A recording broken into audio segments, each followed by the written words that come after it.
Welcome back to Nightstand Coffee. It's been a minute. It has been a long minute. Really long. But I'm Todd. I'm Jennifer. And we're glad that you are with us today. It has been, like we said, like June, I think. while since our last episode. Yeah, I think about June. We dropped season 3, episode 1, and then ghosted everyone. Yeah. So, but we're back. And in the meantime, right, I don't know what you call it, a hiatus. Were we on a hiatus? We were on a break. So in the meantime, you guys have continued to talk about the show, to listen, to ask about it, to ask when the next episode was coming, to, so thank you so much for caring what we do. Yeah. And so it really, it's flattering that you guys would care enough about what we have to say to want more of it. And again, we're glad you're along for the ride with us. We really hope that these conversations are helpful and that it strengthens your relationships, your marriages, your families. And creates awareness, right, of what might be going on. Now, we had been doing, the last episode we did, we video recorded it. Right. We did one episode with video, which was our most engaged episode ever. So you think we'd do more of that? Right. And we will. But here's the thing. We record these episodes in Jennifer's office. And so every time that we record, we have to set up. We have to set up the audio equipment. And when we did the one with the video, we had to set up the cameras, make sure the lighting was right, do all of those kinds of things. And it's probably, honestly, for me, that's what's prevented us from recording for me. Because we don't have time to set all that up and to get the lighting right. That's been my hesitation to do it. Yeah. And so it's pretty labor intensive. And so we pulled back from that. What I would like for us to be able to do at some point is to set up a permanent kind of studio space where the cameras are set up and the recording equipment is set up. What? That'll be exciting. Yeah. And so we can just come in, sit down, press record, and do our thing rather than having to do all the setup and tear down. Sounds pretty bougie. That'd be pretty cool. It sounds cooler than it really is. But, we just need a closet, really. Oh. But a big enough one that we can be in. But anyway, I want us to be able to do that so that it's not as difficult to make all of that happen. And so in the meantime, we pulled back, gone back to just the audio format. And so we'll keep you updated, let you know when we'll be able to start dropping things in video again. Okay. So in our little downtime, I came across a book that I ended up kind of doing some curriculum for. And as a reading for that, I was like, ooh, this is a lot of good stuff for the podcast. This is good marriage stuff. And so the book is called Choose Marriage, and it's by Debra Fileta, and it's about why it says why it has to start with me over we. Excuse me, we over me. Why it has to start with we over me. And so choose marriage. And so she really does a great job of giving good examples and breaking it down and saying these are areas you need to think about and consider. To me, this book would be ideal for someone who's been married a little bit. For pre-marriage, I think you don't think you're going to have problems. So you're like, this book isn't for me. But after you're delusional. Right. But and so after you've been married, this is a great book, right? Yeah. Because it really points to the challenges that you have and that you have to overcome. Well, and maybe some of you are more realists than Jennifer and I were going into marriage. So maybe not everybody is, in that kind of infatuation kind of thing and is super romantic. Well, sure, we would hope they would be in love and you think there's no way we're going to have problems. And then you wake up and you have a problem. Yeah. Essentially. But I think you and I both are kind of romantics and kind of went in thinking that, hey, this is just going to be, our parents, something was wrong with them. That's why they had we issues. Have their problems. Yeah, we're not going to have any of that stuff, right? And then we did. Yeah. So anyway, I think we'll probably use some of the information here as a jumping off spot for us to talk about things. And so the biggest thing that I hear from people when I ask them what's going on in your marriage or what's happening, what's wrong, right? Communication. Yeah. I mean, everyone goes back to communication. Is it primarily the women in relationships that are saying that, or do both parties say that? Both. Okay. Both. And it's different issues. Because I think sometimes men can just be like, no, it's fine. No, that's not the ones that come talk to me. All right. Right? Like, it's always saying we don't communicate. And so when you start to dig into that, like, it's not so much that they don't talk, because oftentimes you think, we don't communicate. You just think that you're not spending time discussing things. Right. It's not that. It's more about we don't understand each other. Okay. I think that would be a more accurate answer. We don't understand the other person's perspective on things, and they don't feel understood. And so do you think that they just don't speak the same language, or do you think they just don't know how to articulate what they're feeling, or is it something else? Is it maybe a combination of those things, or maybe are there other factors too? What do you contribute that to? Well, sometimes it's about not having the skill and not knowing how to say it. Often I think though, it's about the walls that they've built up to not be hurt. So if I were going to break it down, I think what happens in communication, or in marriages that struggle to communicate, that there has been some kind of hurt somewhere in their relationship that makes it difficult for them to be vulnerable. And with a lack of vulnerability, it feels like a lack of communication. Yeah. Because like you aren't saying to your spouse what you really need to be saying, and they're doing the same. And so then you don't feel heard, and you don't feel like that you've been able to communicate what you need. And so I think it's just about protection. Yeah. So those wounded things, those wounded places, I mean, I would suspect sometimes people bring those into their marriage, and so maybe you learned growing up, you don't talk about this kind of thing, or you don't say that because, bad things happen, or,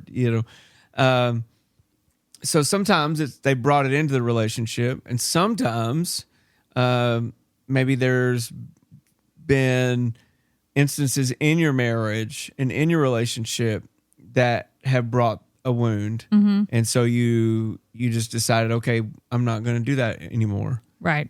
I need to protect myself. And so then you just shut down, and then you go about your business, and then you just drift away. Do you think communication issues kind of maybe always come back to that? Like your self-protection that you're trying to, I don't know that I've thought about it in those terms. I think it's a very valid question. Like, I think it's related, because I would say it's a lack of vulnerability and then lack of trust. And so then that would be self-protection. So I think you could say that's true. I mean, one of the examples that she gave was about like, when you're on a beach, and so say you're sitting up in the sand, and then your family is down in the water. And if you don't pay attention, like the water, you kind of just float. And so the next thing you know, you look up and you're like however many yards away from where you started, and you didn't even notice that you aren't connected. You can't see them on the sand. And I think that's true for communication, is that if we don't pay attention and be purposeful and trying to communicate and connect, the drifting's going to happen. You're just going to drift away, and then you're going to look up and go, what happened to us? Yeah. So what are some of the things that cause that? And then what are some of the skills that we can develop to overcome it? Well, so really what I'd want to focus on today is about like how the walls that we build to protect ourselves, like what barriers we may be creating so that we're having difficulty connecting. And so this would apply really to not only marriages, but also friendships, maybe coworkers. Like anytime you're communicating with someone, hard information, there's a possibility that you are using these things. And so everyone has walls. Yeah. And so it's not, no one's like, I don't have this, I don't do this. We all do something in some degree of it. Okay. Well, I think maybe we can convince ourselves that we don't sometimes. Sometimes we'll convince ourselves that the issues are with the other person. And the reality is that probably, that, anybody that you're in a relationship with, and certainly your spouse, they have their own set of issues, right? No one's a blank slate, right? And nobody is 100% healthy, right? True. And so the other person probably has some issues that they're bringing to the table as well.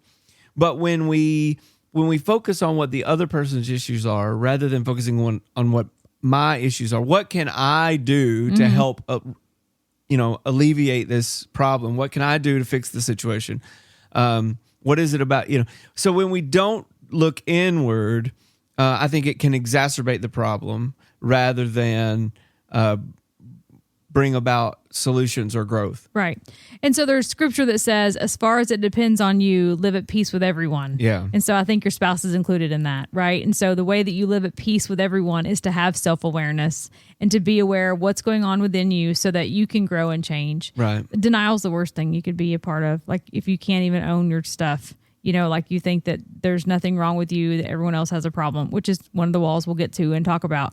But like, if you can't tell that there's something within you or have enough insight to say, I'm sure there's something I should be working on, if you have a resistance to that, it's going to be really hard. Yeah. Well, I mean, I think we've all had, you know, seen people or been around people who anything that ever happens, it's always external to them. It's always somebody else's fault. It's always, you know, and that kind of lack of self-awareness is really difficult to overcome. Well, so back in the day when I would have to interview people for a job, one of the questions I always wanted to ask them was, what's one thing that you would want to change about yourself?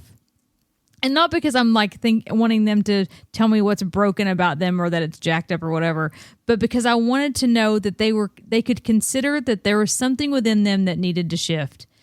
If the employee answered, "Oh, nothing. There's nothing I want to change. No, I'm really happy with where I'm at." I'm like, "Okay, I'm not hiring you."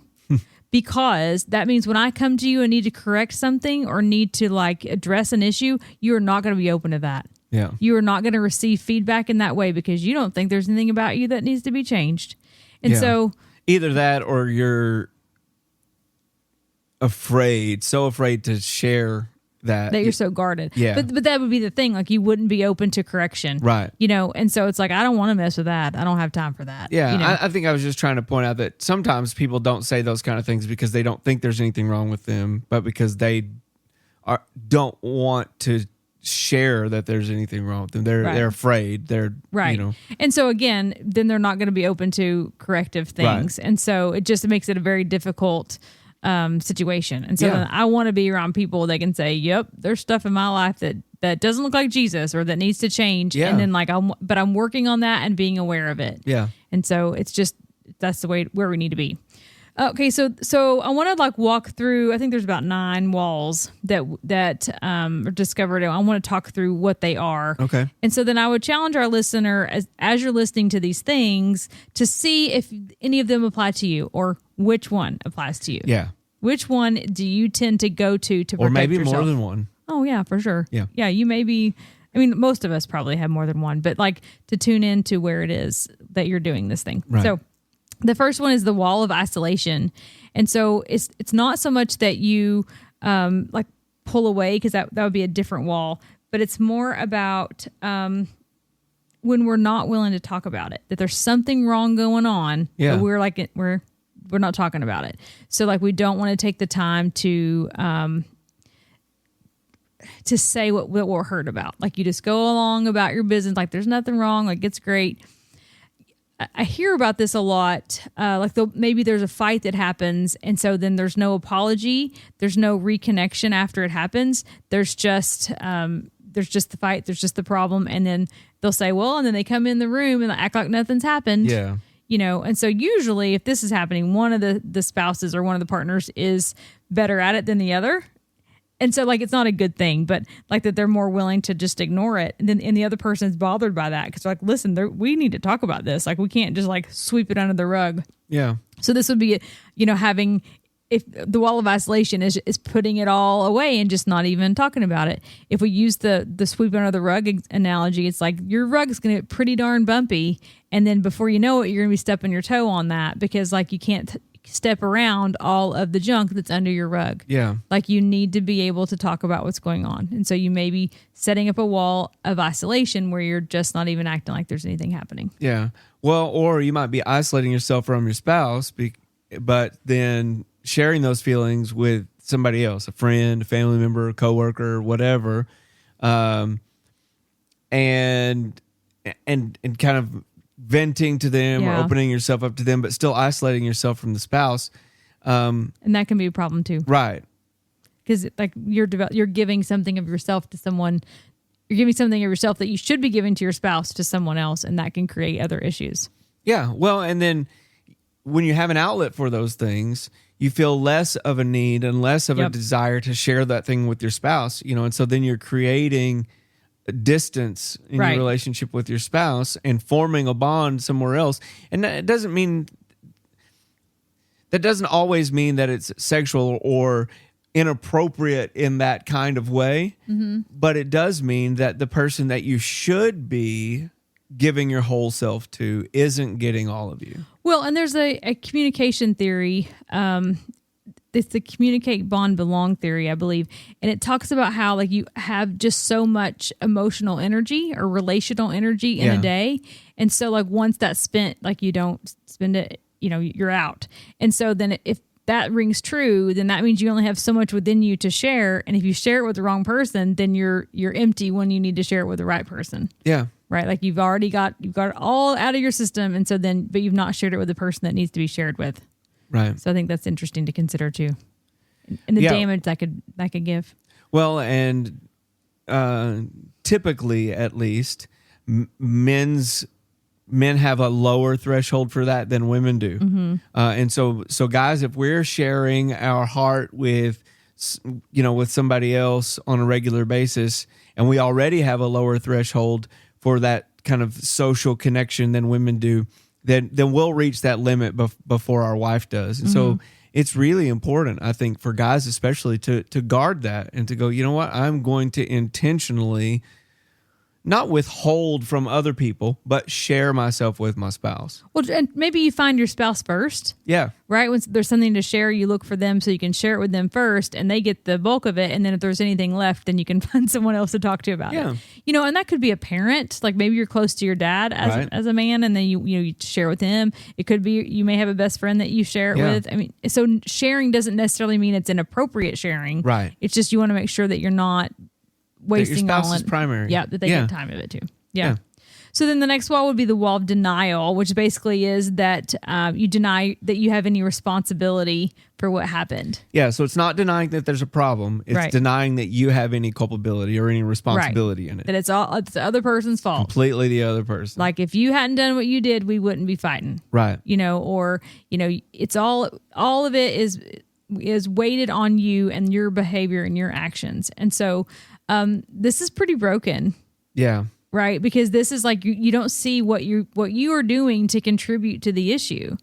And so now maybe it's not 50-50. Yeah, not every time is it 50-50. Yep. It could be 80-20. It might even be 90-10, but there's definitely something. You have some role in that. Yeah. And so it's never 0-100. Right? Like it's never, you don't have any role. It's all the other person. There's something there that you've done. And so you need to be aware of that. Well, and when we take responsibility for ourselves, when we take accountability, even if it's 90-10, even if it was 95-5, even if it was 99-1, right? When we take accountability and responsibility for our part in something, it lowers the other person's defensive. It invites them in, right? And that's what we want to do when we're in terms of communication. Is we want to lower our defenses. We want to open up vulnerability with one another, open up lines of communication, open up, and so. Pointing fingers and blaming will always do just the opposite of that. And so even if it was 99-1, if you can own that one, then it will lower the other person's defenses. It will open doorways of communication. It invites them in and gives them an opportunity then to own their part and for there to be resolution. So if they're in conflict, or if you are in conflict, you should take a minute and assess that and go, okay, so what's my role here? Yeah. What did I do? How did I contribute to this? What is it that I need to take ownership of in this problem? And so even if you've been wronged in some way, there's likely something that you've done, to maybe bring it on yourself or something, right? Like you need to just look at those things and just see. Or even if the only thing you did wrong was respond poorly. Yeah, right? True. You had a role in creating the conflict. own it. Say, hey, I got really defensive when you said X. Yep. I didn't take that well. I did not create an environment where it was safe for you to say that thing to me. Mm-hmm. I took it personally. I did, whatever, and own that and say, you know what, if I had responded differently, this conversation would have gone completely differently. If I had been humble enough to receive what you were saying without being offended, then there would, none of this would have happened. And then I would add to that, after you've said that, it would be really important that your spouse would respond positively and not start pointing fingers. So that's right. That's right. If you hadn't done it, yeah. Right. Yeah, I'm glad you finally saw what you did. You know, like, don't jump on that. Like, be really glad that they're taking ownership of what's happened and that they're trying to not put it all on you, but don't take that opportunity when they're being vulnerable to like throw it in their face, because that it won't happen again. Right, because it'll shut them down so fast. Yeah, it won't happen again. What that should be is an opportunity for the person who is receiving the information. Yeah, to say, yeah, and I'm sorry that I said it in that way. I wasn't trying to be hurtful. At least I hope you weren't. Right? I mean, if you're trying to be hurtful to your spouse, that's a whole other conversation. Right. But yeah, you go, oh, I understand why that might have offended you. I'm sorry. That's not what I intended. And then you move into productive discussion. Right. The next wall is the wall of withdrawal. And so this is when you run away instead of dealing with it. So you just don't want to. Why are you laughing? Well, no, I said it's ridiculous. What flashed into my head was from Monty Python's Quest for the Holy Grail, where the minstrel always follows around one of the knights and sings about how brave Sir Robin ran away because he wasn't brave at all. He just withdrew from the anyway. So okay, yeah. Okay, well, I thought you were going to giggle because you're thinking that's my wall. That's like, oh, we're talking about your wall. No. Okay, so I think that I can do that a little bit, and just usually for me, it's about just initially assessing, right? Like I don't want to say something inappropriate that I have to apologize for. I know I've said that before. Like, it's not that I'm too good to apologize. I just want to conduct myself in such a way that no apology is necessary. So I would have a tendency to take a step back with this, and withdraw from the situation with my intention to be, I'll come back and talk about this. And so, so is that a wall though, or is that healthy? Well, because I would tend to hold on like a bulldog because I am scared that if we don't fix this, if we don't resolve this right now, everything's going to fall apart. Well, I see what would make it healthy is that eventually I come back, right? And we talk about it. That's the good coping. But if I withdraw and we never discuss it, that's when it's a wall, because it's basically like, I am not even going to let you in enough to talk about what's going on. That to me, that's the wall. So is that how someone would differentiate then? Like if someone was thinking, oh, this might be my wall, would that be the kind of the litmus test? They go, well, I only pull back so that I can gather my thoughts and figure out how I really feel about things, so that then we can have a good conversation. Or do they just like sweep it under the rug kind of thing? Well, and is that the difference between kind of a healthy withdrawal and a wall of withdrawal? I mean, I would think, because ultimately you are going to deal with it, right? That it gets dealt with. And so that's what we're looking for, is that the communication happens and the problem is dealt with, and that you engage with that. Yeah. Right? So the problem is if they're not re-engaging, if they're just putting up a wall and like, we just don't talk about things. We don't talk about Fight Club, and so if they're just never coming back around to it, never, I might be able to do that actually. To never come back to it? Well, just ignore. Well, I think that it's kind of different from the wall of isolation. So for me, in that the wall of isolation, you just don't even acknowledge anything's going on. Like you act like you're oblivious, essentially. You don't even, you're just like, it's over and done. And like, you never talk about it, right? It's like everything's okay. To me, the withdrawal then is that you continue to isolate. Like it's still at a standstill. Like there's no, you're withdrawing from it. You're not talking about it, but you're also not talking about the weather, and you're not talking about other things that are going on. Like you're emotionally unavailable to that person. Yeah. So this is that couple that lives in the same house together, but don't really interact with each other. Right. Like that's the part. That's where it could get to, at least. Right. Yes, if you correct. continue to withdraw and you just create distance. Okay. Right. So the isolation is where you act like nothing happened. Withdrawal is where it happened, but you ain't talking about it. Okay. That'd be the difference for that. Wall of displacement. This one is when you blame something that doesn't deserve the blame. The best example for this is like when you've had a bad day at work and you come home and you kick the dog. Yeah. Hopefully no one's kicking their dog, but you take it out on someone. Right. Right. And so then it's not their problem. It's not their fault, but you are giving your frustration to something else. Yeah. Have you seen that happen before? I think I could have done this when the kids were little. Yeah. I mean, I think I maybe this isn't true for everybody, but I tend to think that all of us can kind of have a tendency to do that, especially when you're talking about that kind of, the cliche maybe of the stressful day at work, and then you come home and you take it out on the kids, you take it out on your wife, or, you're snippy and short with people or whatever. I think we all can have a tendency toward that. Mm-hmm. Well, and so my counter for that is to be mad at what you're mad at. Like you've definitely heard me say that. Like there's a time in my life that I learned that whatever I'm mad at, that's where my anger needs to be placed. I don't need to be mad at my kids because I'm mad at a situation at work. I don't need to be mean to my friends because I'm fighting with you, right? Yeah. It's like I need to be mad. Which used to drive me nuts, by the way. Which part? Well, like if you and I were having an argument, or if there was tension or whatever, and then like we go out somewhere or we go to church or whatever, and you're fine. Like you're laughing and you're interacting with people, and I'm not done being mad. Mm-hmm. I'm not done being upset. And it used to drive me crazy because I don't have, if you want to call that a gift, whatever that is, I don't have that thing, whatever it is. Like I wear my junk on my face, and I maybe have gotten better at it as I've gotten older, but like that is not easy for me. Yeah. And so Carly, our oldest, she doesn't like that about me either. She's called me out on that and doesn't like it.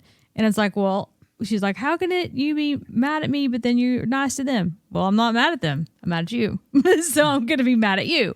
And so I'm not going to, why would I need to give my emotions to someone else? Because they didn't do anything wrong to me. They aren't fighting. They aren't telling me they aren't going to clean their room or whatever it is I'd be mad about. Right. So like, they don't deserve that. Yeah. So it's. Yeah. And I mean, you're right.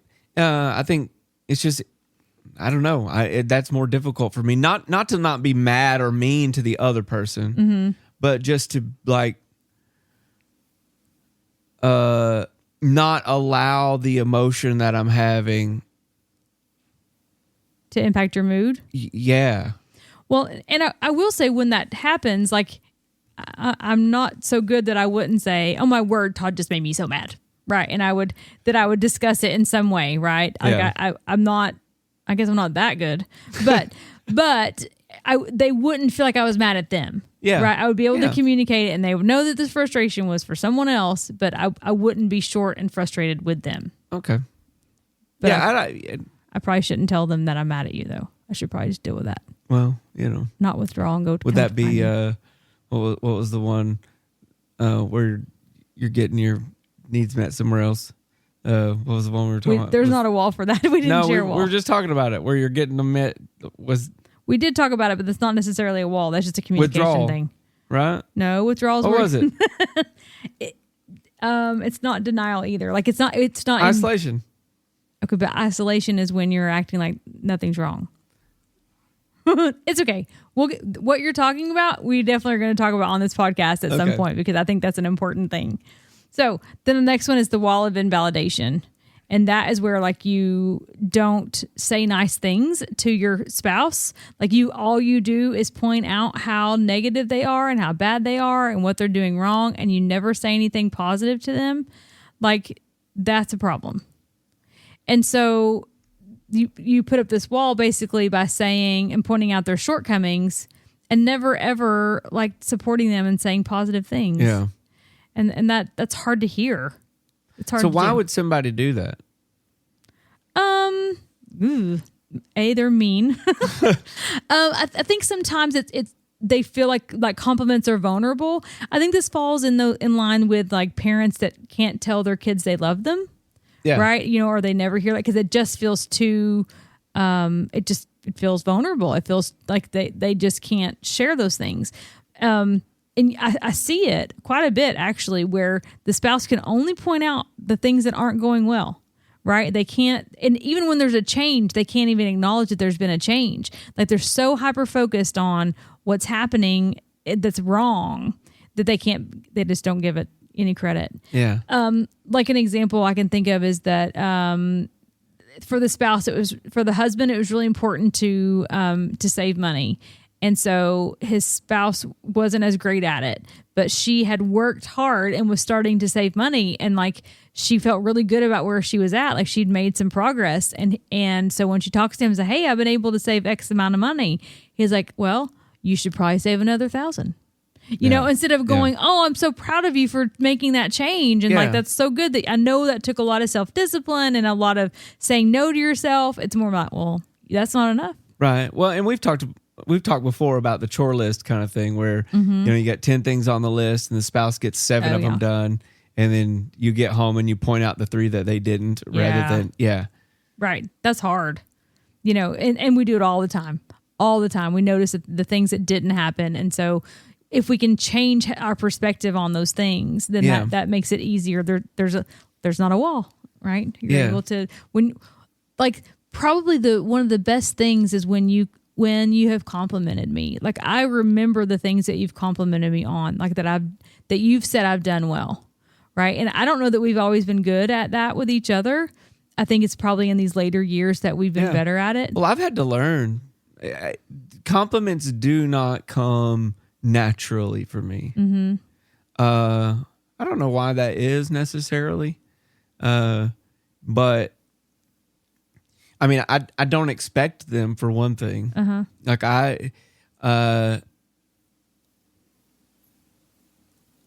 and I don't know that I would say I don't need compliments, but that's certainly how it feels to me. Like I would say, if I do what I should do, I don't expect to be complimented for that. Like if I, and so I probably subconsciously at least project that value onto everybody else. Mm-hmm.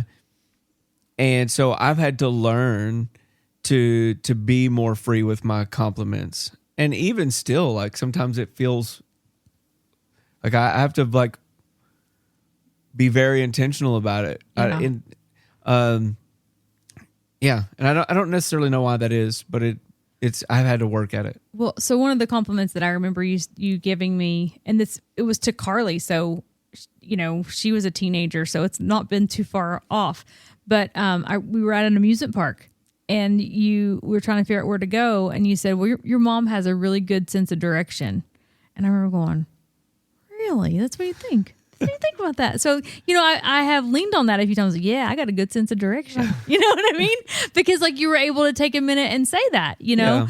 And so then I think some of the times I realized that maybe I haven't done that enough for you even, right? Like I think I'm pretty good at calling out greatness in other people and complimenting. I do think I do well at that, but I don't know that I've done well with you with it. Yeah. And so that's an area that I could do better at and try to pay attention to. And maybe it's because I know that you don't need them. And so then I'm not as quick to give them, but I still probably should. Yeah. I probably tend to believe that they're disingenuous when people give them to me. Oh, okay. Just to be honest. And maybe this isn't about this. Maybe we're straying away from the walls conversation. But like one of the reasons that it's difficult for me to give them is because my perception of them when they're given to me is that they're disingenuous. Because I always am seeing what I could have done better. Mm-hmm. I am my own worst critic. And so when people give me a compliment, what I automatically think is, yeah, it wasn't as good as it should have been. And so... Well, so for me, the opposite is true. Like I don't give a compliment unless I think it. And so then I have the assumption if someone takes time to come and find me and give me a compliment for something, they mean that. because I'm not just going around saying if something really is bad. I mean, I'm certainly not giving them out like candy. No, if something's bad, I'm not going to tell them it was good. And so then I assume everybody else lives that way too. Is that like if you tell me that it's good, it really was good in your mind. Yeah, like you're not just going to drop a compliment just because. I could see that, because like if I think something's terrible, I'm not going to tell you it's great. I might find something else to compliment about it that was good, but I'm not going to tell you something's great if it wasn't. Yeah, because that feels disingenuous to me. Yeah. So anyway, interesting to know. Wall of Fantasy. And so this is about like checking out.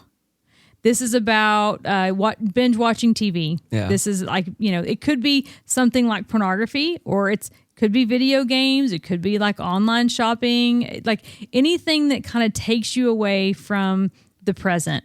Yeah. Scrolling Facebook, Instagram, TikTok Reels. So this is when we are looking to be distracted. Yep. Rather than dealing with the problem. Mm-hmm. Yeah, we already talked about withdrawal, but we separate ourselves from it. Like we check out. Right. Mm-hmm. I can do this. I was waiting for you to say that. Yeah, this is one that I can do. Yeah. Like binge watch Netflix all day long or doom scroll on TikTok. And it is literally because I just don't want to deal with whatever might be in front of me that I'm feeling some kind of angst about. Yeah. And I think I can do that. I can avoid tasks. I can avoid that dissertation writing with something something more interesting and fun. Yeah. So I think in this day and age, we have to be mindful of that, because I know I've said this before, that like the previous decade was all about getting our attention. This decade is about getting our intimacy. That's the goal of marketers and the internet, is to gain our intimacy. Yeah. So if we're giving our intimacy and getting our intimacy needs met through some kind of social media, then like they're successful. And then that means that we are withholding that from someone else. Well, it's like the CEO of Netflix was quoted. It's been a couple of years ago now, but someone brought up, like Amazon Prime and, Disney Plus and that kind of thing, and talking about Netflix's competition. Mm-hmm. And the CEO of Netflix laughed and goes, no. Our biggest competition is sleep. Wow. Right? Yeah. And so, like, that's maybe a departure from this conversation, but just points out that whole kind of idea of like the monopoly that's placed on our attention, and that, that they're looking for ways to keep us distracted, and we gladly feed into it because we have this tendency to build this wall and to just want to be distracted from and have, enter into a fantasy land where we don't have to think about things and everything is rosy and fine. And, when guys are struggling with pornography, I mean, that's really almost always what's at the root of that, is that they are looking to engage with someone or something that never says no, that there's never conflict, that everything is always fine, that they can imagine that they are the hero always in the story, and so it's like we want to retreat into this place where there aren't any problems. Right. Well, and I think that it could be something good as well, right? We're kind of focusing on the yucky things that distract us, but it could be, you could be reading a book, you could be exercising, it could be some like a hobby that you're engaged in. You might clean your house obsessively, Yeah, whatever. It's just something that separates you from what's going on around you and prevents you from connecting with people. Yeah. And so I think that's probably a huge one. I think video games are really bad for that. Yeah, because you can spend hours and what you might tell hours.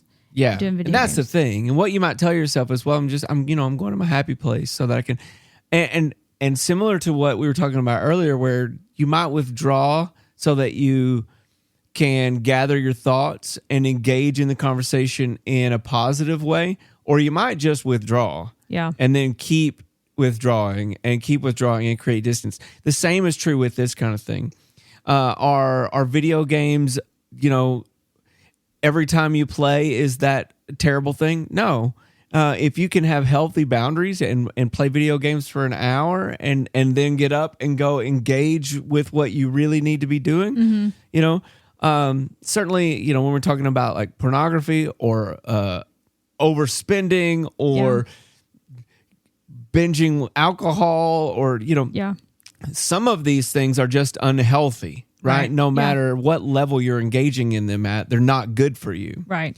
But there are some things that, like, you can go to your happy place. Like if you're a guy that likes to go take a walk in the woods and that helps you to clear your mind, and that's a different thing than retreating into a fantasy land where you're not dealing with what really needs to be dealt with. Well, and then you're not available to anyone, right, when you're doing that, right?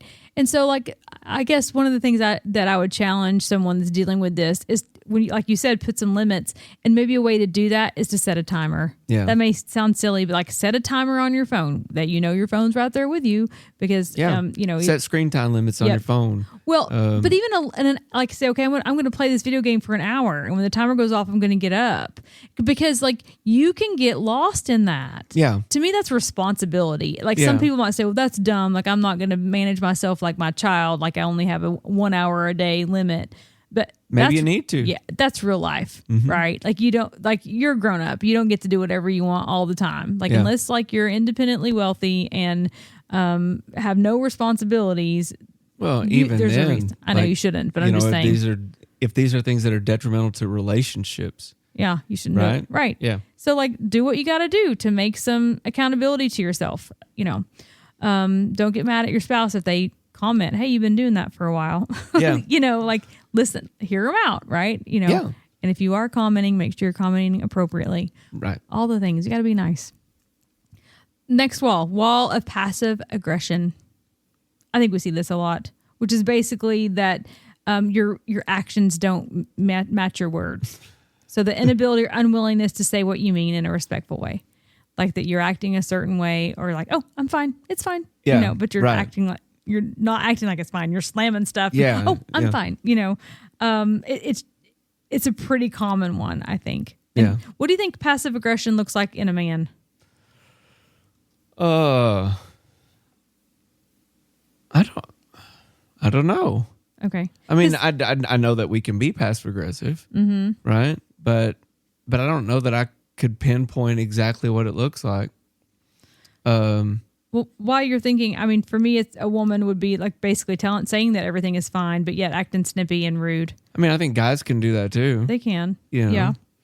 You're out in your garage slamming things around, and your wife says, "What's wrong?" Nothing. I'm fine.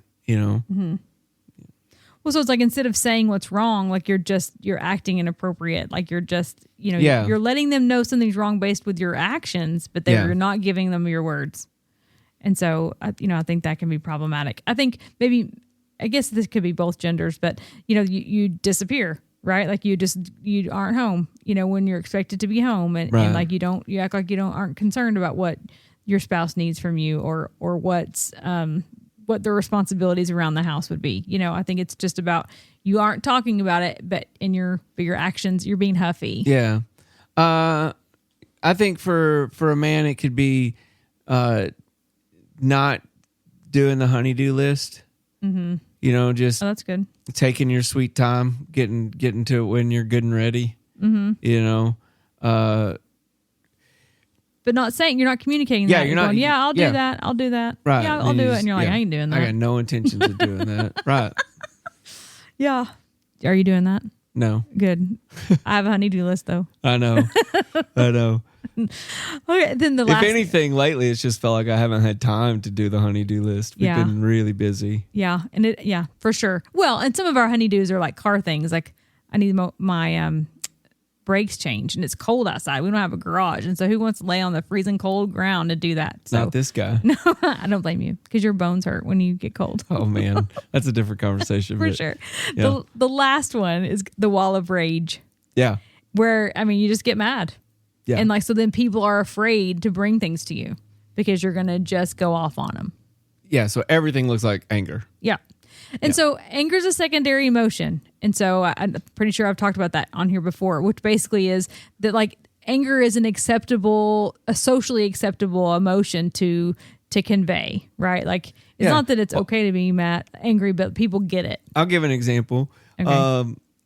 This is a personal example? Yeah. Okay. But it's so Claire's learning to drive. This is our youngest. Yeah, and when kids are learning to drive, they don't always make the best decisions driving. And so recently Claire she made a turn in front of oncoming traffic that I thought I was going to die. And so I wasn't in the car. I can't do it. Yeah, no, you weren't with us. I cannot do this. And so I was afraid for my life, but how that came out was anger at Claire, right? And so she was like, "Why are you yelling at me?" You know, I almost died. Right. So it was really anxiety and fear. Yeah. And you weren't in control. Yeah. But you expressed it as anger. I expressed it as anger. Yeah. 100%. Mm-hmm. Great example. And I think we do that a lot. Yeah. I mean, if you don't have self-awareness, then you probably are. Like, you know that person that's super angry all the time. It's because they're not touching their feelings. They got a lot of feelings in there that don't have names. And so they aren't expressing them in a way that you can deal with them. They're just mad. And so I think, do you think women do that a lot? Or just mad? I think it's definitely a man thing. Men definitely deal with anger more. I think male anger looks different, right? Okay. We tend to be more aggressive. We tend to be, I guess that's just the word. We tend to be more aggressive all the way around. And so anger mixed with testosterone looks different than when a woman is angry. Yeah. But I don't know that I would say women do it any less than men. Okay. They definitely do it. Yeah. I don't know that clinically I could say more or less. My thought is that it's more of a male thing, but I definitely know of women that do that. Yeah. I mean, for men, especially, but if it's a man getting angry at another man, or, like things can tend to be more violent, more physical, more, and so, and that can be seen, unfortunately, as a positive masculine trait, right? When you're willing to engage with another man and be, a man's man, that kind of thing. So that kind of aggression can be seen as positive. Yep. Because we conflate it with being assertive. They're not the same thing. Right. Right. That's a valid point. Yeah. Well, because if someone's mad, then and it's going to make them mad, then you have a resistance to want to share it with them. And so then basically the person that gets mad is benefiting. It's like, well, I don't have to deal with your junk because I'm mad. Yeah. And then, I mean, we can even say, man, that dude, he doesn't take crap off of anybody, He's John Wayne. Yeah. John Wayne toilet paper. Yeah. So. Okay. Anyway. But anyway, but again, being overly aggressive and being assertive are not the same thing. And we conflate the two, especially in men. Mm-hmm. And so I think maybe it's maybe guys in particular should take an assessment of themselves and go, okay, am I assertive or am I angry? Right. Right. And how can I differentiate? Mm-hmm. Because to me, assertive is being direct. Mm-hmm. And you can be direct and be kind. Yeah.